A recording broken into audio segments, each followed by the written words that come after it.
Bonjour à tous et à tous. Aujourd'hui, j'aimerais vous parler de l'hypnose pendant la grossesse.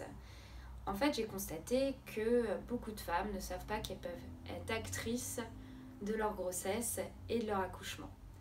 En cabinet, j'ai souvent des femmes qui viennent me voir pour être accompagnées dans cette étape de vie qui est accompagnée de plein de joie, mais aussi de plein de difficultés.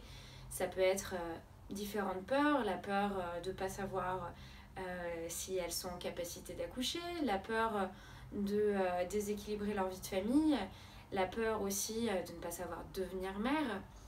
Et l'hypnose va véritablement permettre à la future maman d'être actrice de son accouchement avec des exercices d'auto-hypnose. Faire des exercices d'auto-hypnose, ça s'apprend. Alors, je vais accompagner la future maman à s'adresser à son inconscient grâce à des visualisations, de la relaxation et des symboles pour s'adresser à l'inconscient qui gère toutes ces différentes appréhensions, de manière à ce que le jour J, elle puisse avoir toute la sérénité nécessaire pour mettre au monde leur enfant dans les meilleures conditions possibles.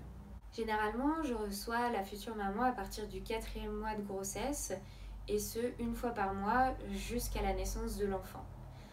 La première séance, elle va viser à faire le lien avec le bébé. J'aime particulièrement que le papa soit associé à cette première séance parce que les papas, ils ont aussi des appréhensions par rapport à cette étape de vie qui est importante aussi pour eux. Donc la séance se fait à trois. Le bébé, la maman, le papa, pour qu'il y ait un véritable lien qui se tisse entre ces trois êtres qui vont vivre ensemble pendant quelques années. La deuxième séance peut se faire avec la future maman seule et on va s'attarder à faire ressurgir toutes les ressources qu'elle a en elle.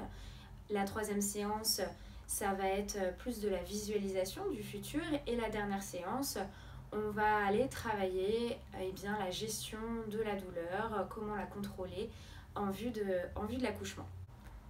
Tout au long de l'accompagnement, je vais fortement insister pour que la future maman fasse ces exercices d'auto-hypnose de manière à ce qu'elle puisse appréhender cette étape de vie de la manière la plus sereine possible. Il est également possible de prendre rendez-vous après l'accouchement pour la gestion d'un baby blues par exemple. C'est quelque chose dont on parle assez peu. C'est vrai que l'entourage nous dit souvent « Ah, c'est super, t'es devenue maman et au fond de toi, t'as juste envie de te recroqueviller sur toi-même ». L'hypnose va véritablement permettre de sécuriser la jeune maman pour qu'elle puisse apprendre à se sécuriser au quotidien.